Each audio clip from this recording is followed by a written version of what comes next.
Konnichiwa minasan, for today's video, this is the part 2 nung gumala nga kami. Today's July 26, 2024, Friday. Nakagaling nga lang din namin ito sa Chureto Pagoda at dumiretso nga kami dito sa Fuji-Q. Wala nga lang din palang 20 minutes yung biyahe galing nga dun sa Chureto Pagoda. Hindi ko rin talaga alam kung paano ko nga tatapusin tong video na to at mahaba-haba nga yung mga nakuha ko dito. Baka nga hindi ko na nga lang din i-voice over lahat para nga mabilis matapos yung pag-i-edit ko. Kung ito nga yung unang video na nakita nyo at hindi nyo pa nga napapanood yung part 1, sana panoorin nyo nga rin yun pagkatapos nga nito. Ito nga yung pangalawang beses na nakapunta yung mga kapatid ko dito at first time nga namin ni Dada. At sila nga yung tour guide namin sa pag-iikot nga namin dito. Akala ko nga yung Fuji-Q ay puro rides lang yung mga nandito. May mga pictures naman yung mga kapatid ko dito kaso hindi nga nila in-upload kaya hindi ko alam na may ganito pala dito sa loob. Pasensya na kayo at hindi ko nga kilala yung mga karakter na nandito at Jackie Chan nga yung inaabangan namin sa umaga ng mga kapanahunan nga namin. Hindi ko talaga in-expect na ganito pala kaganda dito sa loob. At meron pa silang mini Paris Tower.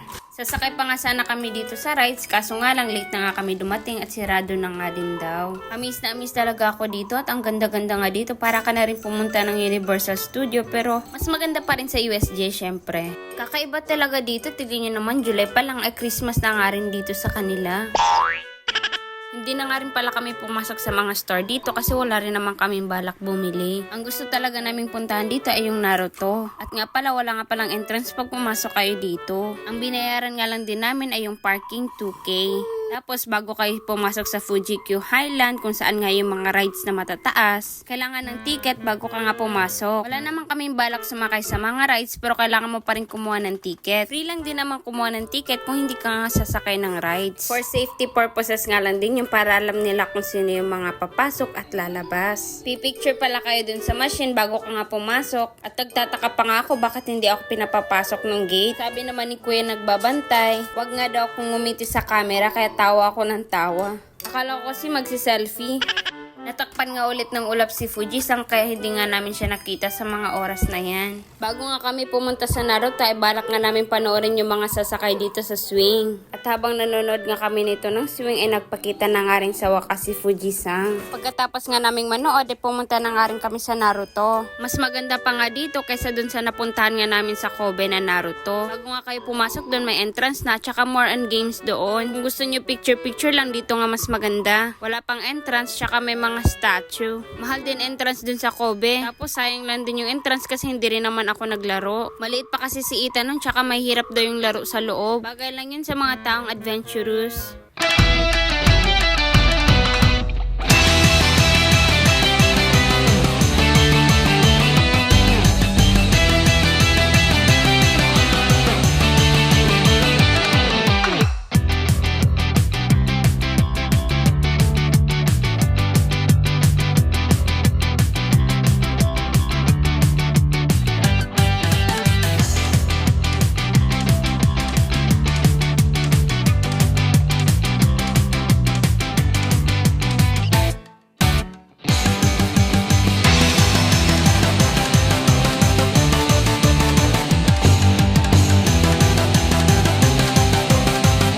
At syempre, hindi pala lagpasin ni Dada at ng kapatid ko yung mga laro dito. Nung nandun nga kami sa Kobe, ay sila nga yung leader namin. Sila lang din naman nanonood ng anime na to. Nanonood naman ako ng anime pero Demon Slayer nga yung pinaka-paborito ko. At mas gusto ko pang manood ng K-drama. Actually, sila talaga tong excited masyadong pumunta dito at sila nga tong mahilig manood ng anime. Pag nagsimula na ngayon silang mag-usap about sa anime, wala na nga rin katapusan. Kaya bagay nga sila magsama sa biyahe para hindi nga rin maboring yung magdadrive. Apat naman kami may lisensya pero sila lang dalawa nagsasalitan pag long drive. Pagkatapos nga namin sa Naruto ay pupunta nga kami sa horror house. Pero huli na nga rin namin napagtanto na ibang way pala tong pinupuntahan namin. Sinundan nga lang din namin yung orange lane pero dalawa pala yung orange lane. Yung isa para sa rides, yung isa naman sa horror house. Wala nga rin pala kaming balak pumasok doon at magpapapicture lang kami sa labas. Dito nga pala sa Fuji-Q yung pinaka nakakatakot at pinakamalaking haunted house. Halos isang oras nga rin yung ikot doon bago ka nga makalabas. Yung story nga doon sa haunted house na yun ay General Hospital nga pala siya. Tapos, pinasara siya noong 1989 dahil sa organ trafficking at saka medical experiments. Anyways, matagal-tagal na nga rin pala ako dito sa Japan pero ngayon nga lang din ako makakatikim ng tanghulo. Gusto ko man kayo kwentuhan ng ghost at demons dito sa Japan pero isa nga din ako matakutin. Dahil ghost month naman, kwentuhan ko na lang kayo ng experience ko nung bata pa nga ako. Nung bata nga ako ay ikadalawang beses nga ako nakakita ng santilmo. Hindi ko alam sa Tagalog yun pero santilmo yun sa Bisaya. Yung emoji ng apoy, ganun lang din yung itsura niya. Sa mukha, walang katawan, apoy lang talaga siya. Tapos naririnig ko na yun sa mga kaibigan ko na meron nga doon silang nakikitang ganun. Kung ano nga yung dinescribe nila, yun nga din yung nakita ko. Nakita ko siya sa bandang kusina nga namin pag natutulog ako sa sala. At sa may bintana nga namin sa sala din. Ginagawa ko, bumabalik lang ako ng tulog. Tapos sumisiksik ako sa sofa kasi natatakot nga din ako. Speaking of sala, dun ko nga rin naranasan yung nakakatakot kong ang experience. Madaling araw yun, dun nga din ako ulit natulog sa sala.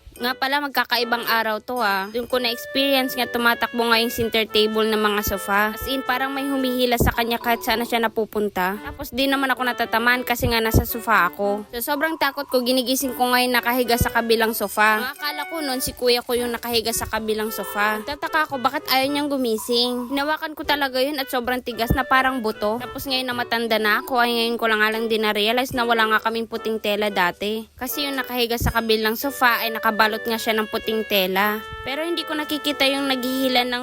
Uy! Nagulat ako. Bigla ba naman hinawakan ni Ethan yung paa ko? Ito na nga, hindi ko nga nakita yung naghihila ng table. Pero tinetry ko siya makita sa anino ng TV. Tapos yung liwanag ko lang nun, yung liwanag ng buwan. Kasi lahat ng mga ilaw ng mga oras na yun ay nakapatay na nga rin. Lumang-luma na nga rin pala yung bahay namin nun. Tapos ngayon, giniba na nga rin yung bahay namin na yun. Marami pa akong horror story pero yan yung pinaka nakakatakot kong experience. Kaya naniniwala talaga ako na walang proteksyon ng bata at sana hindi maranasan ni Ethan. Anyways, dito nga pala sa Fuji-Q yung pinaka-steepiest at isa sa pinakamataas na ride sa buong mundo. Kaya kahit bigyan mo nga ako ng pera, magpapasalamat lang ako pero hindi ako sasakay.